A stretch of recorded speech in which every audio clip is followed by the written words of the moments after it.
Bismillahirrahmanirrahim. Assalamualaikum warahmatullahi wabarakatuh. Alhamdulillahirrabbilalamin. Wassalatu wassalamu ala ashrafil anbiya'i wal mursalin Sayyidina Muhammadin wa ala alihi wa sahbihi ajma'in, amma ba'du. Sahabat beriman yang dimuliakan Allah, syukur alhamdulillah kita bertemu lagi di channel ini. Pada kesempatan yang berbahagia ini, mari sejenak kita luangkan waktu kita untuk bersama-sama kita simak tausiah fenomenal dari guru kita Al-Mafrullah Kiai Haji Zainuddin MZ. Tentunya banyak sekali ilmu, hikmah, dan manfaat yang bisa kita jadikan pelajaran dalam kehidupan kita sehari-hari. Berikut ini mari kita simak bersama isi tausiah beliau. Selamat mendengarkan. Wa qatlan nafsil lati harramallahu illa bil haq. Membunuh orang lain dengan cara yang tidak benar, membunuh orang yang diharamkan oleh Allah Subhanahu wa taala untuk melakukannya kecuali dengan alasan yang benar. Kita tahu Islam adalah agama damai. Sesuai dengan namanya, ia tidak dikembangkan dengan pedang dan kekerasan. Ia dikembangkan dengan keteladanan dan tuntunan moral.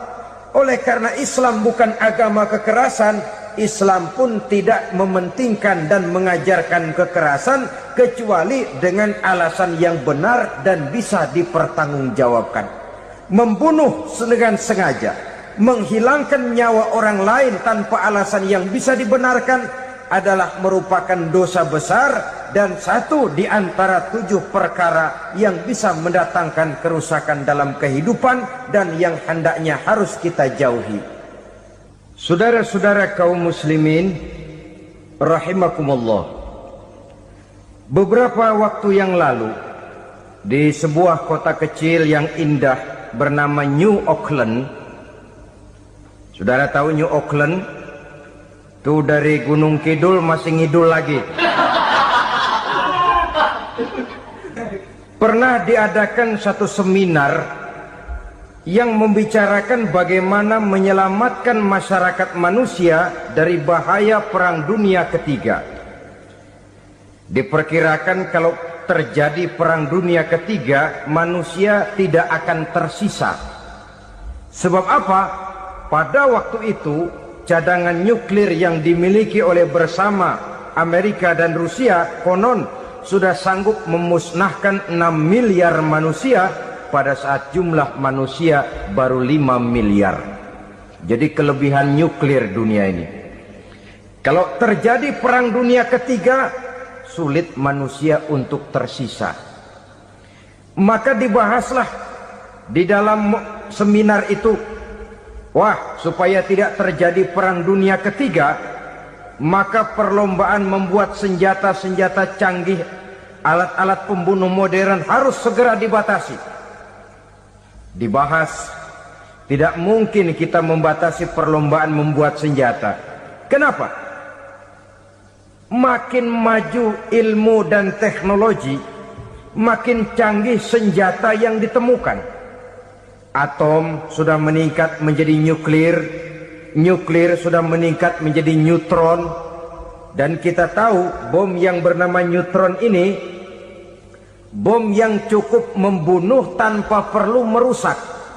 Artinya kalau dia diledakkan di kota kita ini, bangunan utuh, jembatan tidak ambruk, rumah-rumah tetap berdiri, tapi semua yang bernama hidup mati. Itu katanya lebih sopan dari bom atom. Sebab kalau si atom ini sudah membunuh, merusak pula. Neutron cukup membunuh saja tanpa perlu merusak. Jadi majunya senjata-senjata teknologi sebagai akibat yang logis dari kemajuan ilmu pengetahuan ini tidak bisa kita batasi. Dan memang sebenarnya yang bahaya bukan senjatanya, tapi manusia yang mengendalikan senjata itu. Mereka kembali kepada prinsip the man behind the gun. Bukan senjatanya yang bahaya, tapi manusia yang mengendalikan senjata itu yang bahaya. Walaupun senjatanya modern, katakanlah model M16 umpamanya, kalau yang mengendalikannya orang beriman, insya Allah aman. Tapi biar megang cuma senapan angin, kalau yang megang orang brutal, ngeri kita deket-deket. Apalagi kalau memang bukan ahlinya menggunakan senjata, bisa ngeker kaki kena jidat.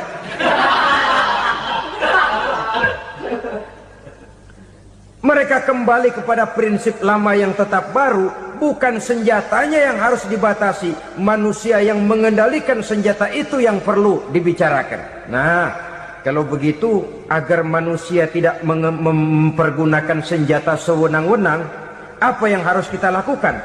Ya, manusianya harus bermoral. Ya, tapi moral yang mana? Di dunia ini banyak ajaran tentang moral. Itu pun mudah saja. Di sini kan kita undang saja ahli dari berbagai agama untuk membicarakan konsep perdamaian menurut agamanya masing-masing. Baik, setuju itu? Setuju. Maka tampillah para ahli agama, mereka kembali kepada prinsip moral daripada konsep yang terkandung di dalam ajaran agama untuk menegakkan perdamaian.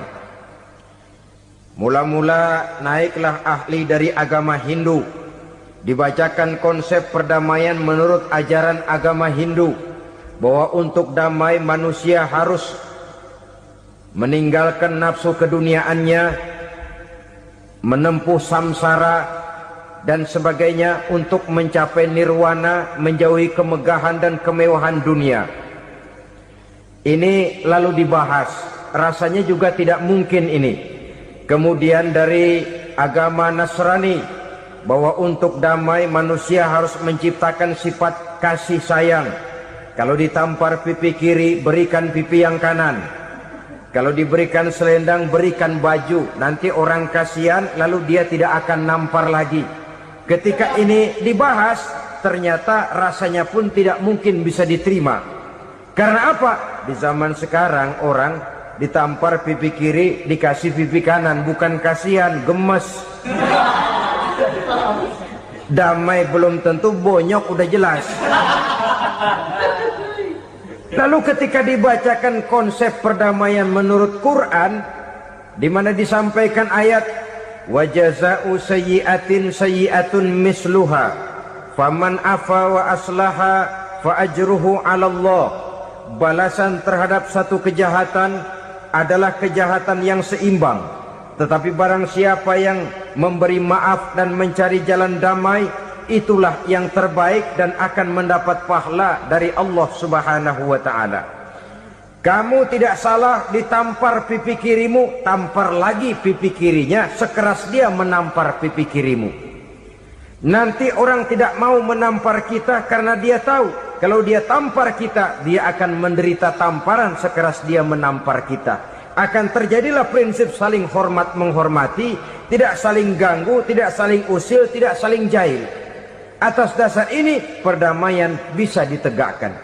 Mereka bisa menerima konsep ini, tapi kemudian seminar ditutup tanpa satu keputusan resmi.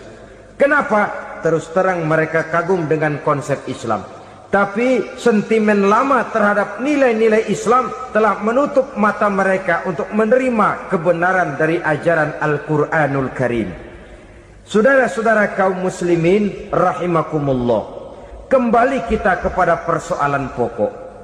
Roh adalah dari Allah, dia akan kembali kepada Allah, milik mutlak dari Allah. Tidak pantas kita merampasnya dari orang lain. Tidak wajar kita menghilangkannya tanpa alasan yang dibenarkan oleh agama.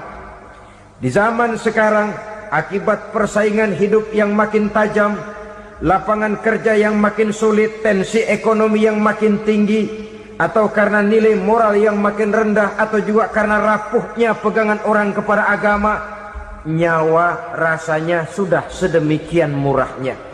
Berbagai kasus membuat berdiri bulu roma kita. Ada mayit, ada manusia dipotong 6, dicincang macam kambing. Ada yang dipotong 5, ada yang dipotong 13, dikardusin, dibuang ke tempat sampah. Inna lillahi wa inna ilaihi raji'un. Gejala apa ini? Kanibalisme. Manusia sudah demikian sadisnya, manusia sudah sedemikian buasnya, sehingga sesama manusia diperlakukan seperti hewan. Padahal hewan sendiri Belum pernah macan makan macan, bagaimanapun buasnya macan. Belum pernah serigala memakan serigala, bagaimanapun brutalnya serigala.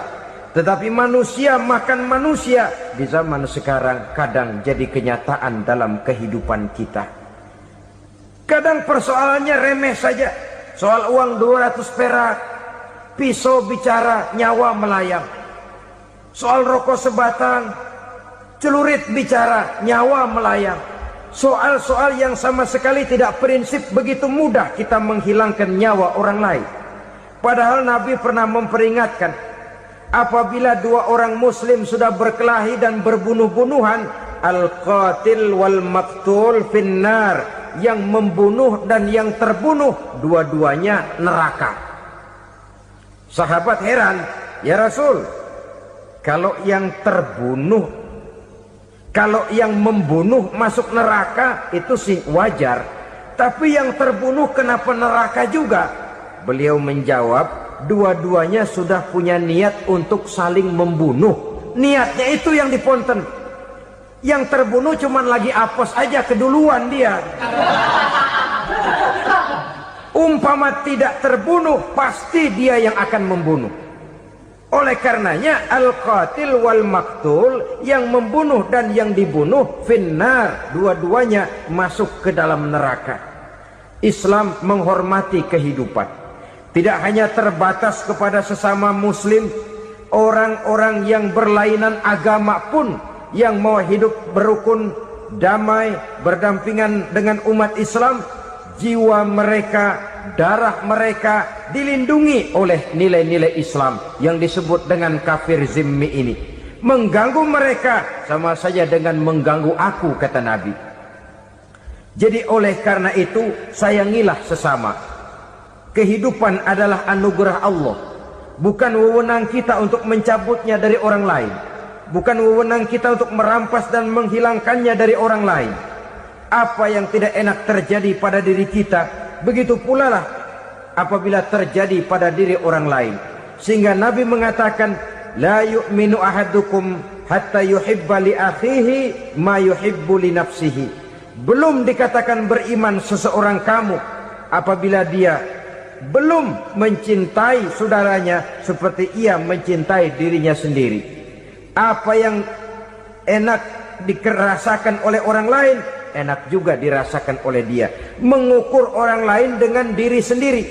Kalau orang lain tanpa salah saya fitnah, kalau saya tanpa salah difitnah orang, enak apa enggak? Enggak, orang lain juga begitu. Kalau orang lain tanpa salah saya tempeleng kepalanya, enak apa tidak? Tidak. Orang lain juga begitu. Yang tidak enak terjadi pada diri kita, tentu tidak enak juga kalau terjadi pada orang lain.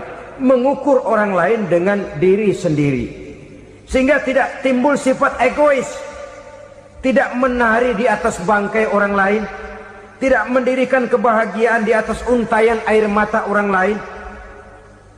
Sehingga dengan demikian saudara-saudara, dia bisa menghormati kehidupan, menghormati orang lain sebagaimana dia ingin dihormati.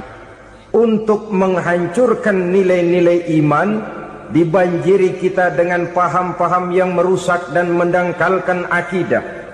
Baik ia bernama materialisme, baik ia bernama sekularisme, baik ia bernama banjirnya maksiat dan munkarat, baik ia bernama banjirnya peradaban dan kebudayaan yang menghancurkan moral daripada anak-anak kita. Sedikit demi sedikit melenturkan dan melunturkan nilai-nilai keimanan kita, untuk kemudian pada waktunya nilai iman itu akan bertukar dan berganti menjadi nilai syirik kepada Allah Subhanahu wa ta'ala. Atau pada sisi lain, menjadikan yang selain Allah sebagai tujuan akhir daripada kehidupan kita. Sedangkan kita sama-sama maklum bahwa di dalam pandangan agama Islam, dosa yang tidak berampun, dosa yang terbesar, termasuk dalam kategori bapak moyangnya dosa, tidak lain adalah syirik, yakni menyekutukan Allah Subhanahu wa ta'ala. Pola penghancuran iman ini memang berstrategi. Ditawarkan kita kepada paham materialisme, paham kebendaan, di mana otak menempati urutan sebagai ranking pertama, Tuhan jatuh pada urutan kedua. Lalu menyusul kepada paham sekularisme, Allah dipisahkan dari seluruh kegiatan hidup ini, untuk pada gilirannya menjadikan yang selain Allah sebagai tujuan akhir daripada seluruh kegiatan hidup kita. Oleh karenanya, kewajiban menjaga nilai-nilai iman ini merupakan kewajiban yang mulia tetapi berat, tidak hanya untuk kita, tetapi juga bagaimana mewariskannya kepada anak-anak kita, generasi yang akan datang. Orang-orang tua bijaksana yang diceritakan di dalam Al-Quran, kalau sudah berpikir tentang anak-anaknya, pertanyaan yang paling mereka risaukan ialah, ma ta'buduna min ba'di. Anakku, kalau pada satu saat aku, ayahmu sudah tidak ada lagi di dunia ini, meninggalkan kamu semua, ma ta'buduna min ba'di, apa yang akan kamu sembah nak? Jikalau sekarang ayahmu masih mau ke masjid, masih mau melakukan rukuk dan sujud, masih beribadah menyembah Allah Subhanahu wa ta'ala, kalau orang tuamu sudah tidak ada, ma ta'buduna min ba'di, masihkah engkau mau datang ke masjid? Masihkah engkau mau rukuk dan sujud? Masihkah engkau mau menyembah Allah Subhanahu wa ta'ala? Pertanyaan ini yang dipikirkan oleh Nabi Yakub kepada putra-putranya. Pertanyaan ini yang diteruskan oleh Nabi Ibrahim kepada anak-anaknya. Pertanyaan ini yang diwariskan oleh generasi ulama salafus saleh kepada para generasi berikutnya. Bagaimana kita generasi sekarang? Kita orang-orang tua sekarang bukan berfikir ma ta'buduna min ba'di, malah yang kita fikirkan ma ta'kuluna min ba'di. Kalau bapak tidak ada nanti kamu makan apa nak? Perkara kamu nyembah apa, urusan nomor 18. Yang penting kamu nanti hidup bisa makan nak. Maka kita sibuk mewariskan harta kepada anak-anak kita. Kita sibuk mewariskan kebun dan tanah kepada anak-anak kita. Kita sibuk mewariskan pabrik kepada anak-anak kita, sementara kita lupa mewariskan intan yang paling mahal, mewariskan mutiara yang paling berharga, yaitu nilai iman kepada Allah Subhanahu wa ta'ala. Alangkah baiknya apabila warisan harta, warisan tanah dan kebun, warisan rumah dan pabrik didasari lebih dahulu dengan mewariskan nilai iman kepada Allah Subhanahu wa ta'ala. Sebagai orang-orang tua, kita boleh bersedih kalau anak kita tidak mengerti komputer. Kita boleh bersedih kalau anak kita tidak mengerti matematika. Kita boleh bersedih kalau anak kita tidak mengerti bahasa Inggris. Tapi sewajarnya lebih bersedihlah kita orang tua jikalau mempunyai anak yang tidak kenal Allah sebagai Tuhannya, yang kemudian tidak mau rukuk dan sujud kepada Allah Tuhannya. Itulah kemalangan yang paling malang bila kita meninggalkan generasi yang tidak bertauhid kepada Allah Subhanahu wa ta'ala. Betapapun anak kita tidak ngerti komputer, saudara, paling-paling kerugiannya cuma kerugian dunia. Masuk dia ke alam barzakh, munkar nakir tidak akan sempat tanya kau belajar komputer apa tidak. Kumpul dia di padang mahsyar, malaikat juga tidak akan tanya matematikamu nilainya berapa. Yang ditanya, kau kenal Allah, kau rukuk dan sujud kepadanya, kau pernah datang ke masjid. Oleh karena itu sekali lagi, menjaga nilai iman tidak hanya untuk kita, tetapi juga mewariskannya kepada anak-anak kita, generasi yang akan datang. Sungguh kemalangan yang paling besar apabila kita meninggalkan anak-anak kita, mereka kita tinggalkan lemah ekonominya, itu tidak baik. Mereka kita tinggalkan lemah otaknya, itu pun akan membuat mereka tertinggal oleh yang lain. Tapi yang paling celaka, jikalau kita tinggalkan mereka dalam kondisi lemah imannya, rapuh akidahnya, tidak baik dan tidak betul keyakinan hidupnya. Oleh karena itu Nabi berpesan, jauhilah 7 perkara yang merusak. Yang pertama, syirik kepada Allah subhanahu wa ta'ala. Menyekutukan Allah baik dalam ucapan, dalam keyakinan, ataupun dalam perbuatan. Ini perkara pertama yang termasuk 7 perusak besar di dalam kehidupan. Kalau sudah jatuh kita ke lembah syirik, bagaimanapun banyak kebaikan yang kita kerjakan, berjiwa sosial, bertangan pemurah, gemar menolong orang lain, kalau memang dasarnya syirik, maka seluruh kebaikan kita akan hancur, tidak akan ada nilainya dalam pandangan Allah subhanahu wa ta'ala. Dalam pandangan manusia, mungkin kita dicatat sebagai orang sosial, gemar menolong orang lain, tidak berpangku tangan melihat orang yang mendapat kesulitan. Tapi oleh karena dasarnya syirik, dasarnya tidak mentauhidkan Allah, maka seluruh nilai kebaikan yang kita kerjakan tidak akan ada nilainya dalam pandangan Allah subhanahu wa ta'ala. Maka jagalah iman kita, jangan sampai dihinggapi penyakit syirik yang bagaimana kecilnya sekalipun. Sekali lagi, baik syirik dalam bentuk ucapan, syirik dalam bentuk keyakinan, sampai kepada syirik dalam bentuk perbuatan, kita berhindar kepada sifat-sifat yang sedemikian itu. Karena apa?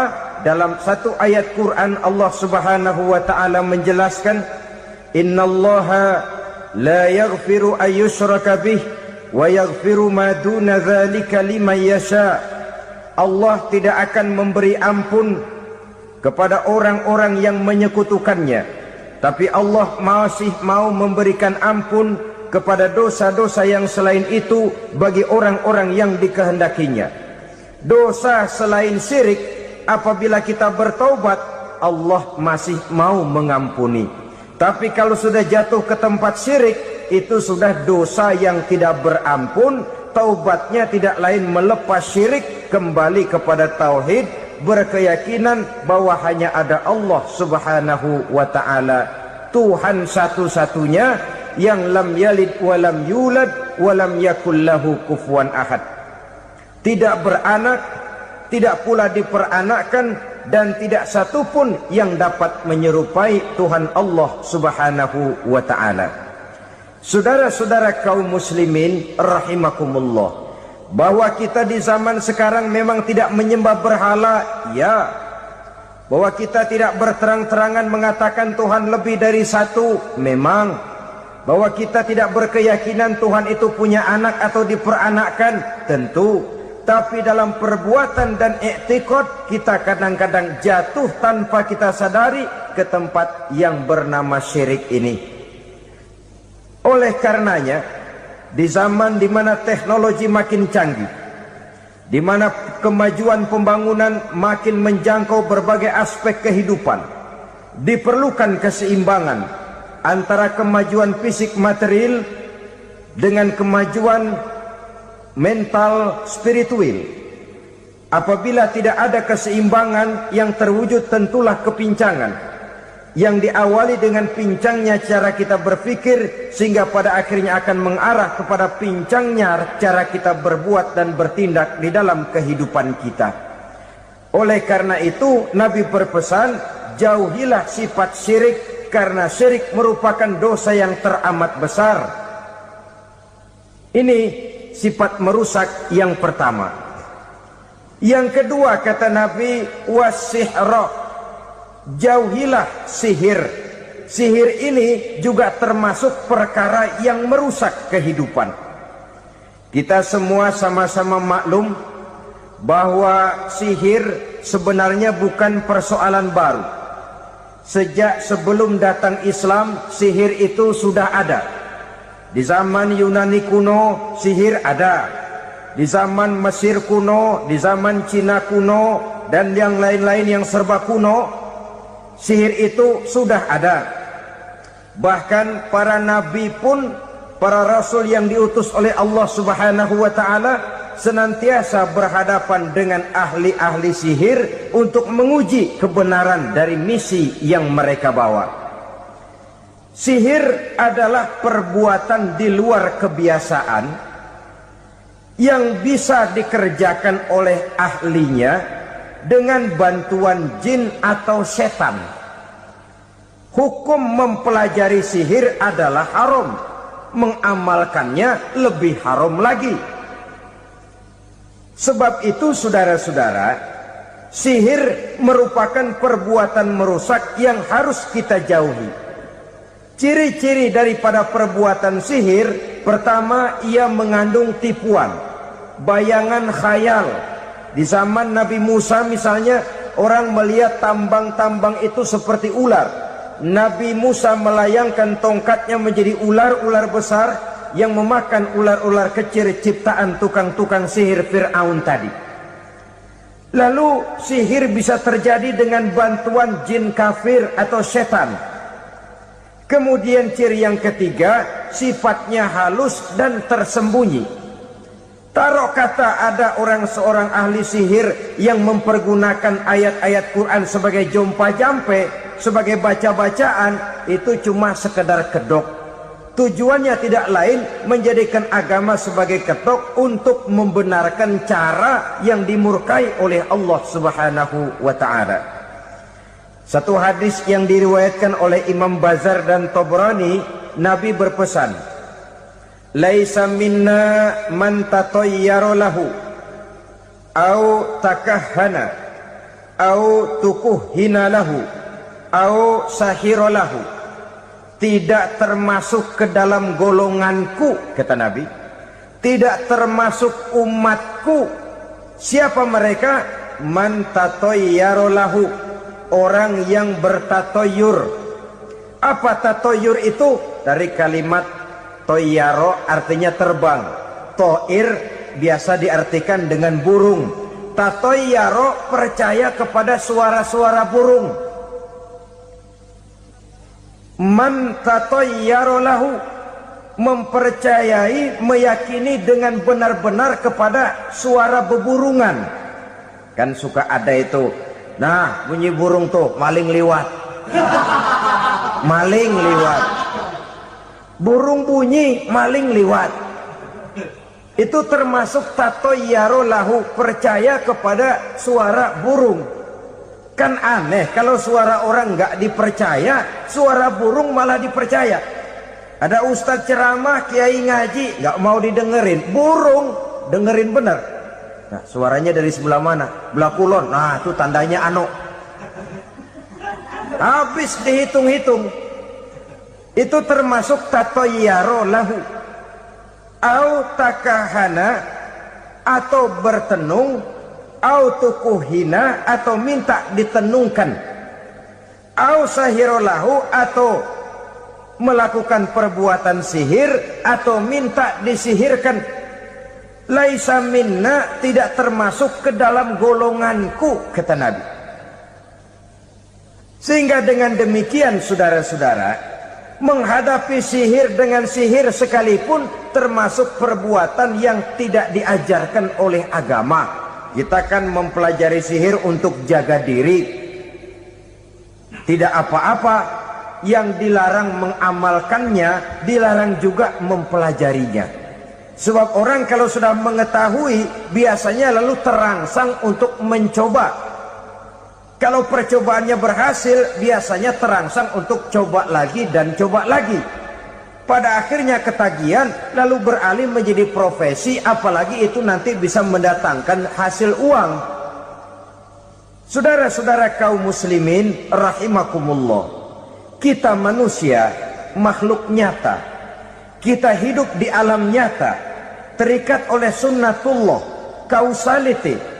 Oleh karenanya bagi kita keyakinan yang penuh, keikhlasan di dalam bertuhankan Allah, penyerahan diri sepenuhnya hanya kepadanya, itu sudah merupakan obat penangkal yang sangat ampuh agar kita tidak terkena penyakit-penyakit yang dibuat oleh setan dan para pembantunya.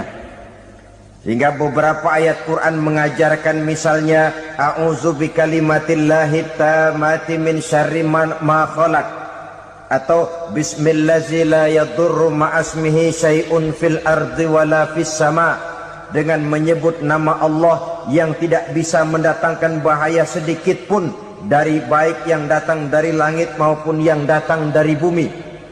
Jiwa yang kosong dari keyakinan yang penuh kepada Allah, jiwa yang penuh was-was dan ragu-ragu, itu yang mudah terserang oleh penyakit-penyakit yang dikerjakan oleh para tukang-tukang sihir, yaitu oleh setan dan seluruh para pembantunya. Kemudian hadis kedua yang diriwayatkan oleh Imam Ibnu Hibban, Nabi bersabda, la yadkhulul jannata mudminu khamrin wala mu'minu bisihrin wala qati'u rahmin. Tidak masuk surga. Ini Nabi yang bilang, tidak masuk surga. Siapa itu? Pertama, mudminu khamrin, orang yang berkekalan dalam mabuk. Selalu mudminun itu sudah menjadi perbuatan rutinnya, tidak kapok-kapoknya, teler seumur hidup. Mudminu khamrin, tidak masuk surga orang yang selalu bermabuk-mabukan. Yang kedua, wala mu'minu bisihrin, orang mukmin tapi main sihir. Ini juga oleh Nabi diperingatkan, tidak akan masuk surga orang mukmin tapi suka main sihir.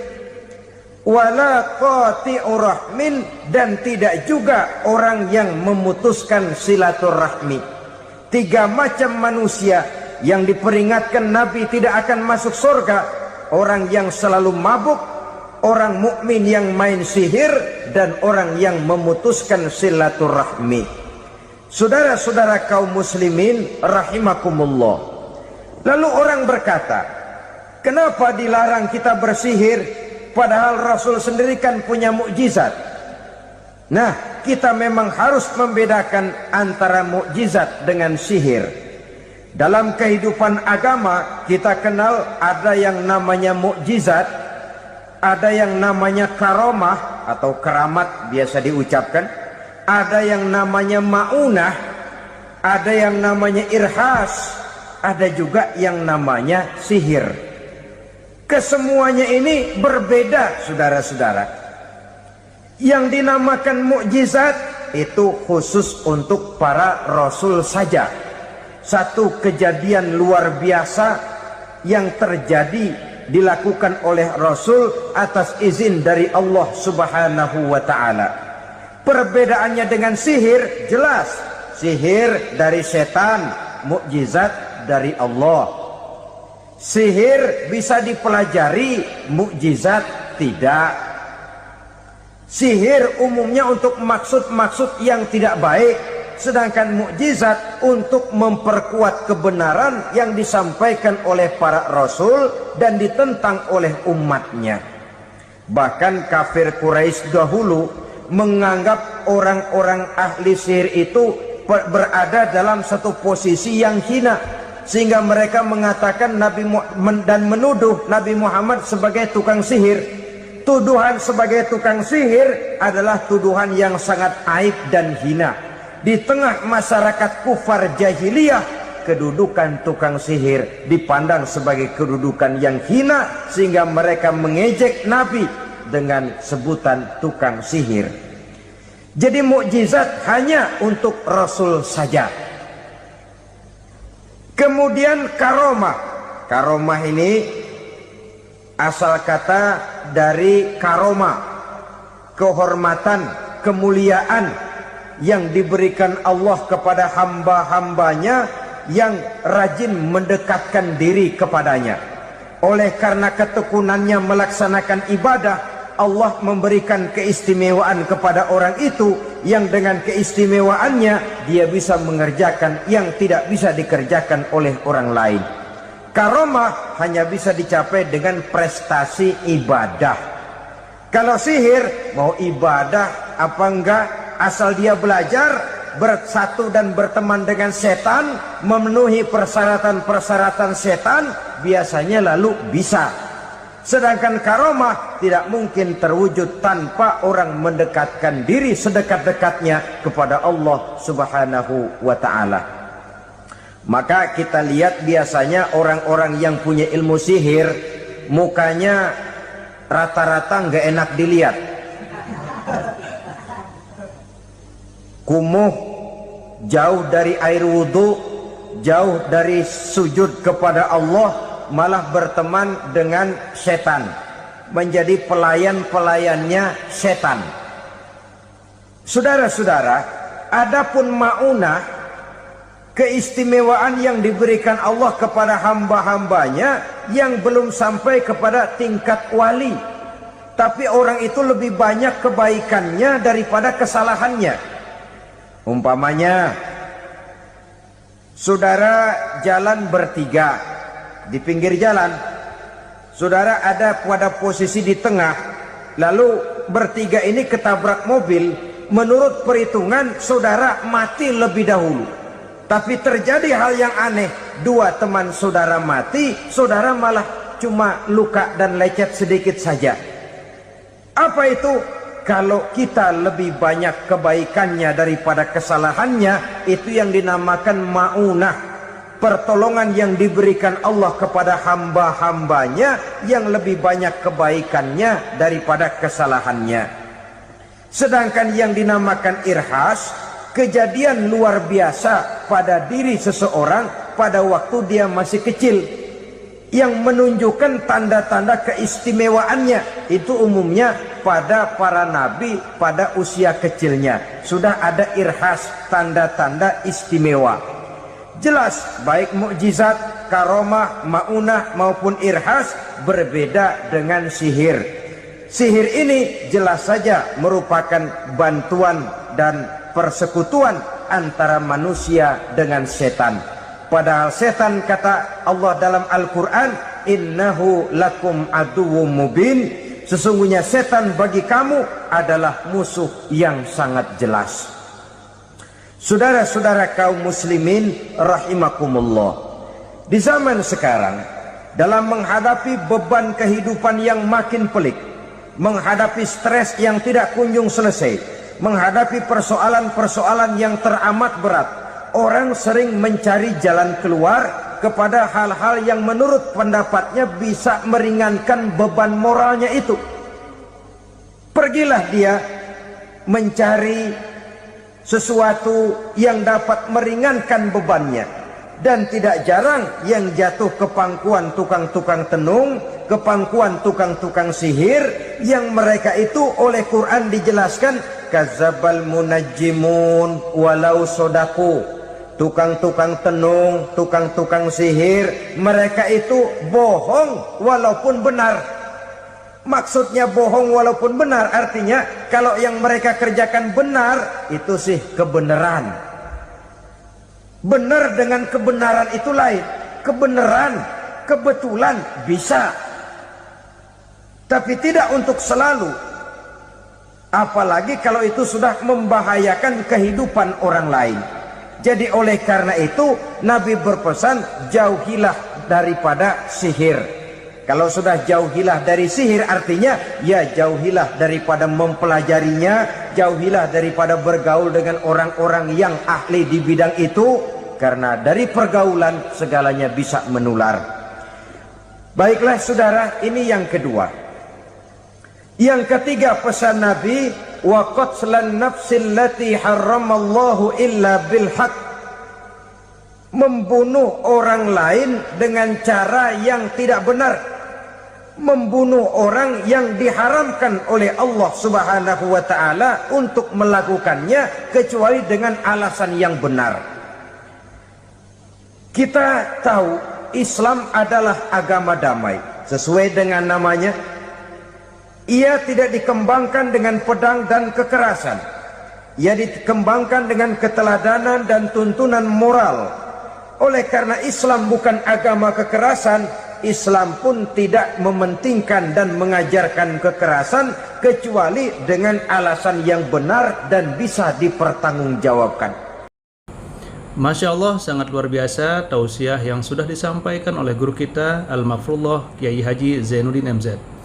Sahabat beriman yang dimuliakan Allah, tetaplah di channel ini karena kajian ini belum selesai dan masih banyak lagi hal-hal menarik yang akan disampaikan oleh beliau. Mari kita lanjutkan kembali. Selamat mendengarkan. Membunuh dengan sengaja, menghilangkan nyawa orang lain tanpa alasan yang bisa dibenarkan adalah merupakan dosa besar dan satu di antara 7 perkara yang bisa mendatangkan kerusakan dalam kehidupan dan yang hendaknya harus kita jauhi.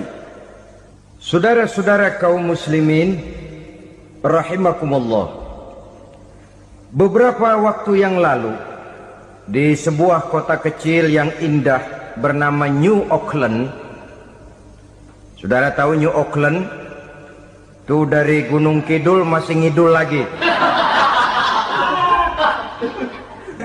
Pernah diadakan satu seminar yang membicarakan bagaimana menyelamatkan masyarakat manusia dari bahaya Perang Dunia Ketiga. Diperkirakan kalau terjadi Perang Dunia Ketiga, manusia tidak akan tersisa. Sebab apa?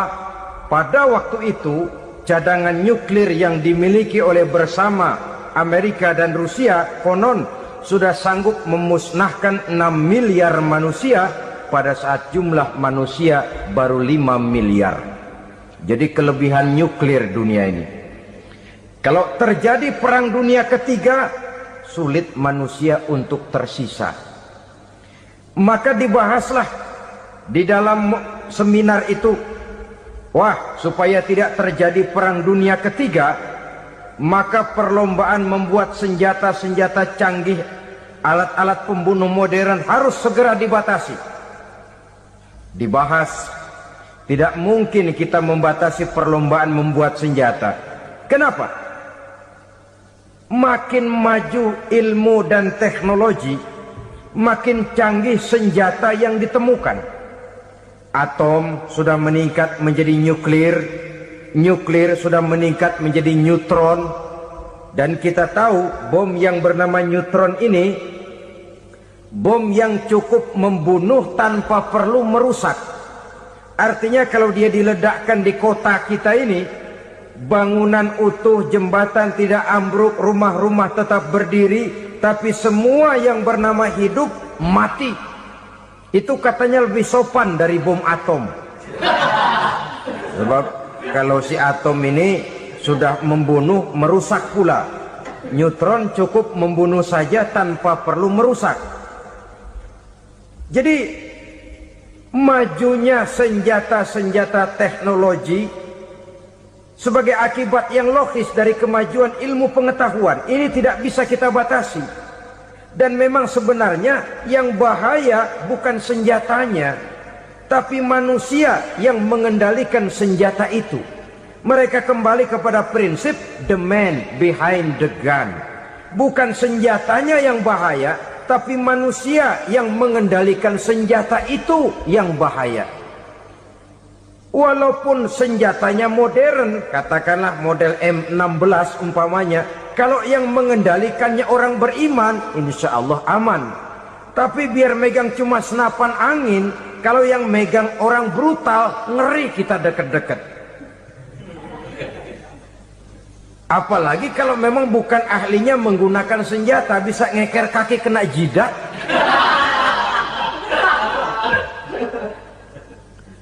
Mereka kembali kepada prinsip lama yang tetap baru, bukan senjatanya yang harus dibatasi, manusia yang mengendalikan senjata itu yang perlu dibicarakan. Nah, kalau begitu agar manusia tidak mempergunakan senjata sewenang-wenang, apa yang harus kita lakukan?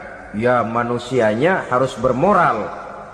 Ya, tapi moral yang mana? Di dunia ini banyak ajaran tentang moral. Itu pun mudah saja. Di sini kan kita undang saja ahli dari berbagai agama untuk membicarakan konsep perdamaian menurut agamanya masing-masing. Baik, setuju itu, setuju. Maka tampillah para ahli agama, mereka kembali kepada prinsip moral daripada konsep yang terkandung di dalam ajaran agama untuk menegakkan perdamaian. Mula-mula naiklah ahli dari agama Hindu, dibacakan konsep perdamaian menurut ajaran agama Hindu, bahwa untuk damai manusia harus meninggalkan nafsu keduniaannya, menempuh samsara dan sebagainya untuk mencapai nirwana, menjauhi kemegahan dan kemewahan dunia. Ini lalu dibahas, rasanya juga tidak mungkin ini. Kemudian dari agama Nasrani, bahwa untuk damai manusia harus menciptakan sifat kasih sayang. Kalau ditampar pipi kiri, berikan pipi yang kanan. Kalau diberikan selendang, berikan baju. Nanti orang kasihan, lalu dia tidak akan nampar lagi. Ketika ini dibahas, ternyata rasanya pun tidak mungkin bisa diterima. Karena apa? Di zaman sekarang orang ditampar pipi kiri, dikasih pipi kanan. Bukan kasihan, gemes. Damai belum tentu, bonyok udah jelas.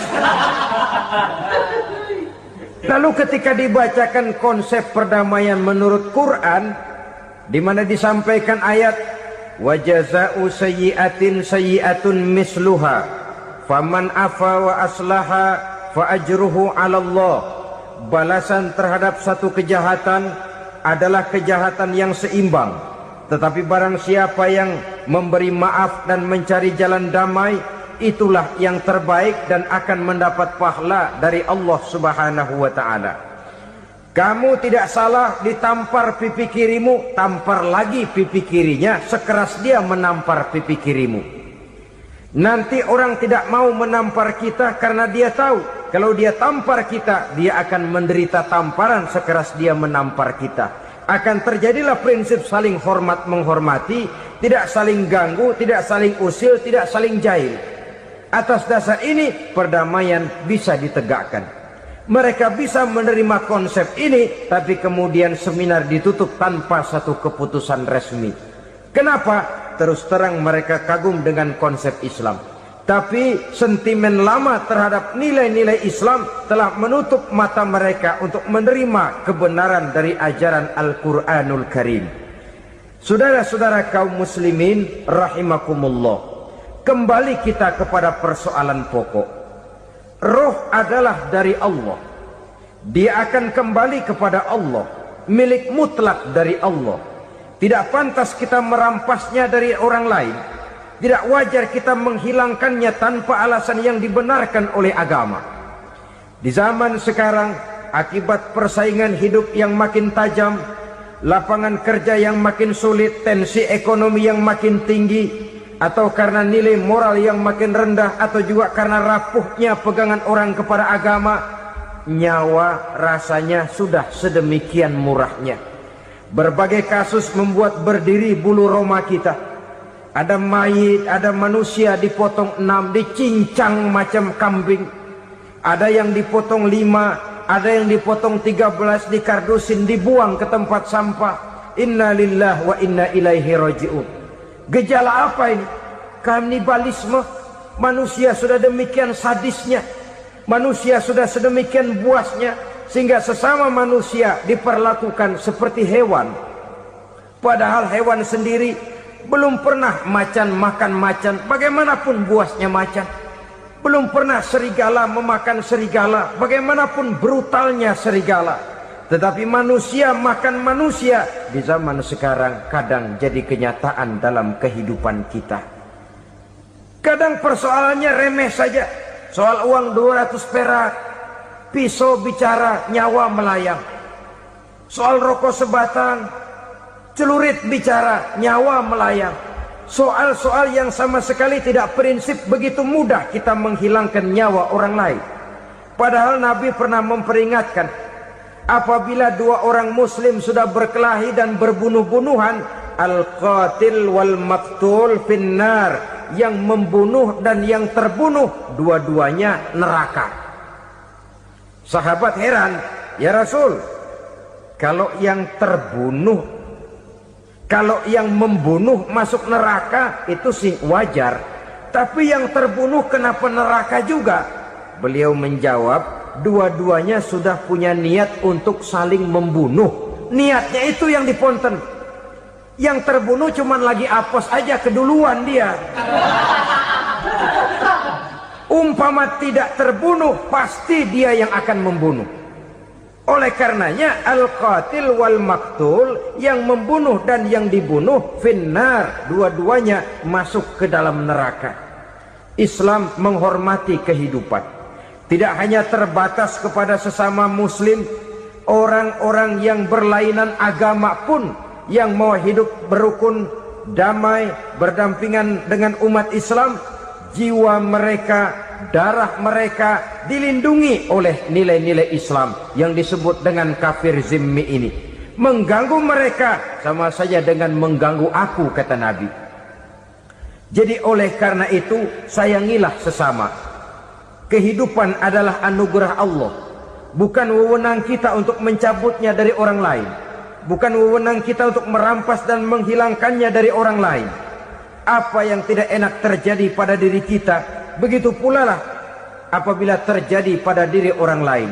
Sehingga Nabi mengatakan, la yu'minu ahadukum hatta yuhibba li akhihi ma yuhibbu li nafsihi. Belum dikatakan beriman seseorang kamu apabila dia belum mencintai saudaranya seperti ia mencintai dirinya sendiri. Apa yang enak dirasakan oleh orang lain, enak juga dirasakan oleh dia. Mengukur orang lain dengan diri sendiri. Kalau orang lain tanpa salah saya fitnah, kalau saya tanpa salah difitnah orang, enak apa enggak? Enggak, orang lain juga begitu. Kalau orang lain tanpa salah saya tempeleng kepalanya, enak apa tidak? Tidak. Orang lain juga begitu. Yang tidak enak terjadi pada diri kita, tentu tidak enak juga kalau terjadi pada orang lain. Mengukur orang lain dengan diri sendiri, sehingga tidak timbul sifat egois, tidak menari di atas bangkai orang lain, tidak mendirikan kebahagiaan di atas untayan air mata orang lain. Sehingga dengan demikian saudara-saudara, dia bisa menghormati kehidupan, menghormati orang lain sebagaimana dia ingin dihormati. Inilah perbuatan ketiga yang merusak, membunuh orang lain dengan yang diharamkan Allah tanpa alasan yang benar. Yang ketiga. Kemudian yang keempat, perbuatan merusak wa aklar riba, makan riba. Hidup adalah tolong menolong. Bahasa kerennya take and give katanya. Saling memberi dan saling menerima. Nabi mengajarkan, man kuraba kurbatan min kurabid dunia karaballahu lahu kurbatan min kurabi yaumal qiyamah. Wallahu fi aunil abdi madamal abdu fi auni akhihi. Siapa yang meringankan beban dari beban-beban yang dirita seseorang di dalam kehidupan dunia, Allah akan meringankan bebannya daripada beban-beban yang harus dipikulnya di hari kiamat nanti. Wallahu fi aunil abdi madamal abdu fi auni akhihi. Allah senantiasa akan menolong seorang hamba selama hamba itu masih mau menolong saudaranya. Allah selalu akan menolong seorang hamba selama hamba itu masih mau menolong saudaranya. Apabila kita sudah berpangku tangan terhadap kesulitan orang lain, biasanya pun pada saat kita mendapat kesulitan, kita akan sulit juga memperoleh pertolongan. Nah, riba alias renten, kedoknya adalah menolong orang, tapi sama juga bulu buntutnya dilepas, palanya dicekek. Menolong orang pada akhirnya menjadi beban bagi seseorang. Dan memang mencari orang-orang yang berada dalam posisi kesulitan. Biasanya di daerah-daerah di mana musim paceklik jadi lapangan kerja sulit, sedangkan urusan perut tidak bisa ditunda, akhirnya orang terjebak ke dalam rentenir, ke dalam riba, ke dalam renten. Bunga berbunga sehingga satu saat jumlah bunganya bisa lebih besar dari jumlah pinjaman pokoknya. Kemudian kalau juga ternyata tidak bisa dibayar, rumah jadi taruhan. Memang rumah satu-satunya, begitu rumah ditarik mulain camping. bukankah pada akhirnya akan mewariskan kesengsaraan? Oleh karena itu, kepada kita berusahalah jangan berhubungan dengan rentenir-rentenir, jangan makan renten dan riba kepada mereka yang melaksanakan riba. Walaupun mendatangkan keuntungan materi, tapi percayalah harta yang didapat dengan jalan riba tidak akan membawa keberkahan. Manakala tidak membawa keberkahan, dia tidak akan mendatangkan ketenangan di dalam kehidupan kita. Oleh karenanya, memakan harta riba termasuk perbuatan yang merusak sendi-sendi kehidupan sosial, merusak kehidupan orang lain, merusak kehidupan masyarakat, tetangga, pergaulan, dan sebagainya. Yang kelima, wa akla malil yatim, memakan harta anak yatim dengan cara yang zalim. Nih, memang lezat. Anak yatim itu nggak tahu urusan apa-apa. Kita diamanahkan untuk mengurusinya. Kadang-kadang dibentuklah panitia penyantunan yatim piatu. Yatimnya mah tetap kelaparan, panitianya yang pada gendut.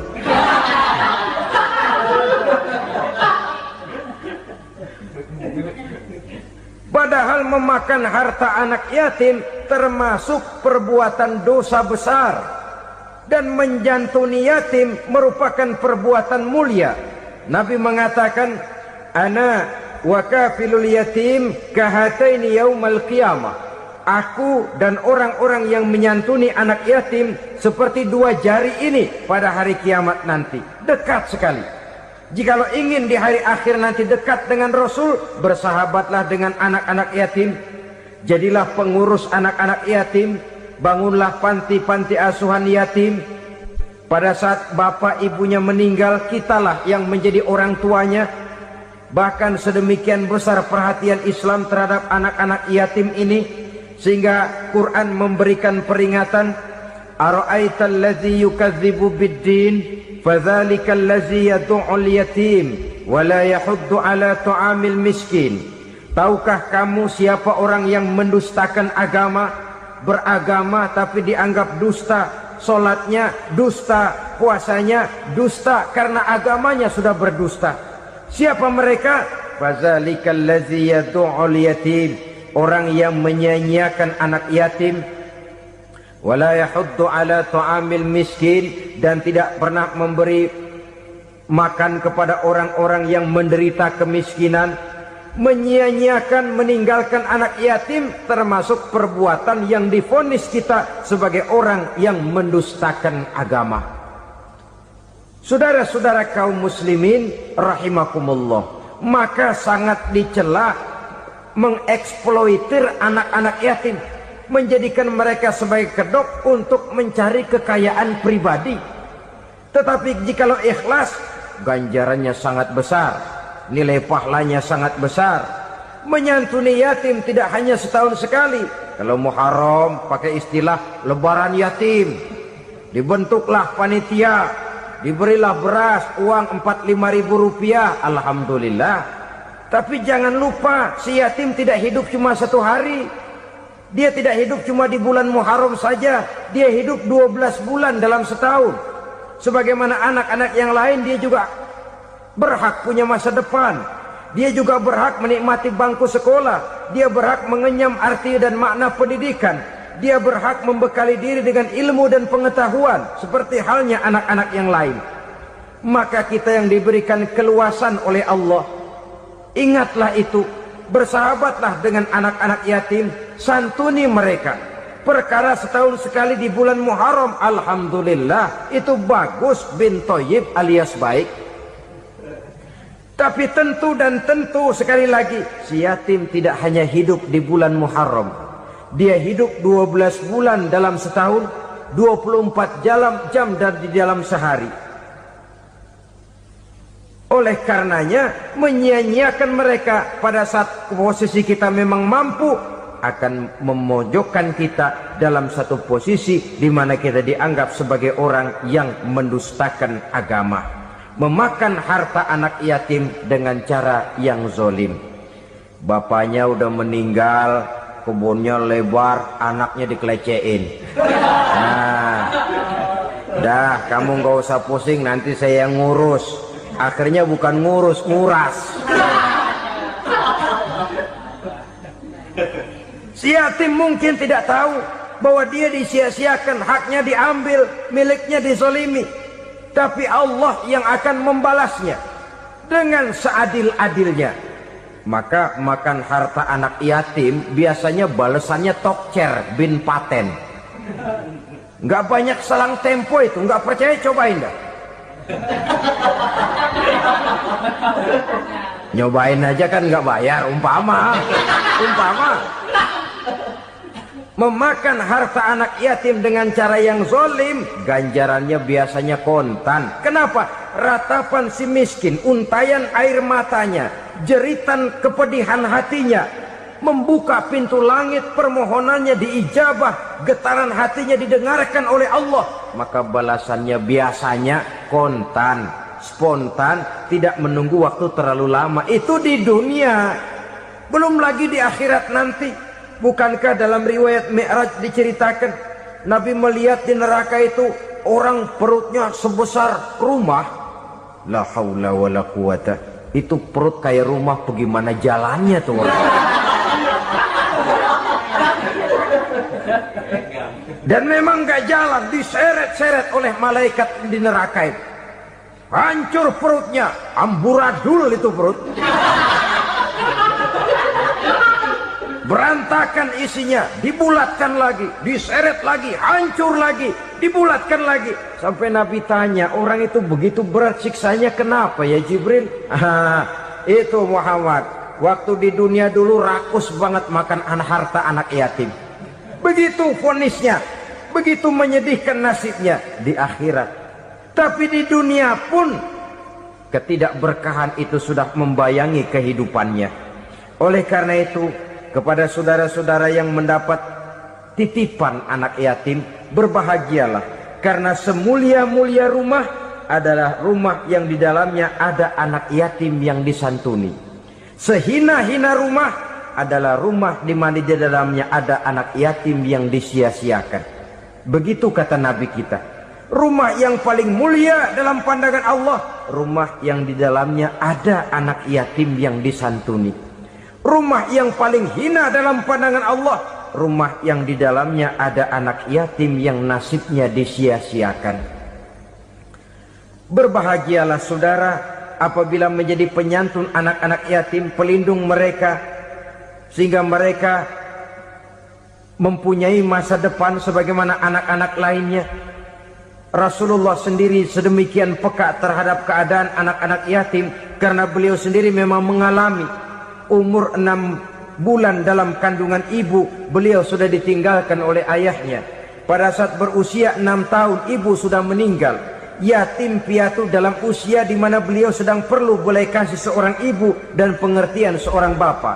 Kepekaan itu lalu timbul, bahkan kemudian sampai kepada beliau berkata, aku dan orang yang menyantuni anak yatim seperti jari tengah dan jari telunjuk di hari akhirat nanti. Sedemikian dekatnya.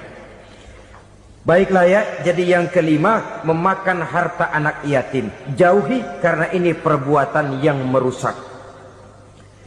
Yang keenam, watawalli yaumaz zahfi, melarikan diri pada hari pertempuran. Apa ini? Khianat.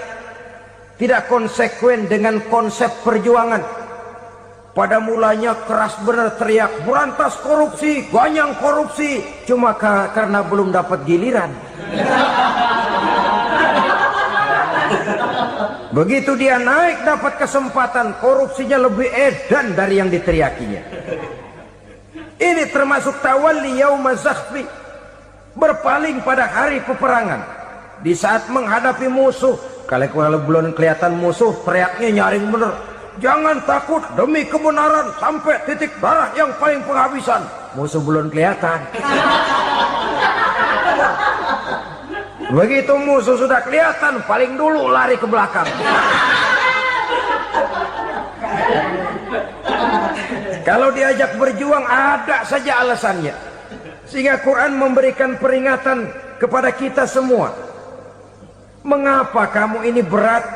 Kalau sudah diajak berjuang di jalan Allah, kakimu seperti terhunjam berakar di perut bumi. Berat untuk melangkah berjuang. Lari dari pertempuran tidak konsekuen dengan konsepsi perjuangan. Mau enaknya saja dalam kondisi yang sulit lalu berpangku tangan. Ini termasuk ciri munafik yang di dalam Al-Quran disindir dengan bahasa kullama adha'a lahum masyaufi wa iza azlama alaihim qamu. Waktu terang mereka jalan, giliran gelap mereka mandek. Artinya, maksudnya, kalau giliran ada untungnya aja, rame-rame teriak Islam. Tapi begitu diminta berjuang, dituntut berkorban, rame-rame mundur. Waktu dilihat di Islam ada untungnya, rame-rame teriak Islam. Pak, saya Islam banget, Pak.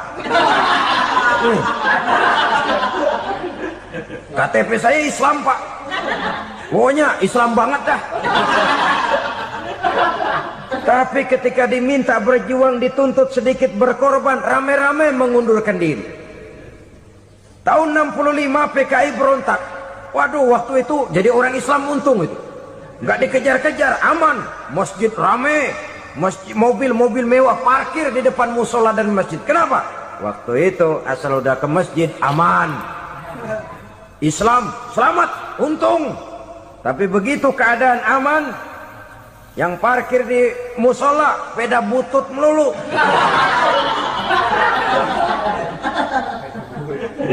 Waktu terang mereka jalan, waktu gelap mereka berhenti. Dikala di Islam ada untungnya, baru wah Islam bagus, Islam hebat. Tapi waktu dilihat ada kerugian, jangan bawa-bawa Islam dah. Jangan bicara soal Islam, ini kan bukan soal agama. Bukan soal agama. La haula wa la quwata illa billah. Beragama kita ambil talfik fid din, mengambil yang enteng-enteng saja dalam urusan beragama ini. Tidak konsekuen kita dengan Islam kita. Seolah kita mau memilih mana yang terasa cocok sama selera kita, kita teriak Islam. Beratan aja dikit, rame-rame berpaling. Itu termasuk tawalli yaumaz zahfi. Para pengkhianat mental-mental hipokrit. Alhamdulillahirrabbilalamin. Demikianlah tausiah penuh ilmu, hikmah dan manfaat yang sudah kita dengarkan bersama dari guru kita Al-Mafrullah Kiai Haji Zainuddin MZ. Sahabat beriman yang dimuliakan Allah, mari kita doakan guru kita, semoga beliau diampuni segala dosa-dosanya dan dilapangkan kuburnya. Dan buat sahabat semua yang sudah setia menyimak tausiah ini sampai selesai, saya ucapkan terima kasih banyak. Doa dan harapan saya semoga sahabat semua selalu diberikan kesehatan, dimudahkan segala urusannya dan dilancarkan rezekinya. Amin ya robbal alamin. Demikian yang dapat saya bagikan, kurang lebihnya mohon maaf. Sampai bertemu lagi di kajian berikutnya. Wabillahi taufik wal hidayah, waridha wal inayah. Wassalamualaikum warahmatullahi wabarakatuh. Setelah kita mendengarkan bersama tausiah yang sangat luar biasa dari guru kita Al-Mafrullah Kiai Haji Zainuddin MZ, sekarang mari kita lanjutkan aktivitas kita masing-masing. Semoga apa yang sudah disampaikan oleh beliau menjadi ilmu yang bermanfaat dalam kehidupan kita sehari-hari. Selamat beraktivitas buat sahabat semua dan sukses selalu. Sampai bertemu lagi di video berikutnya. Wassalamualaikum warahmatullahi wabarakatuh.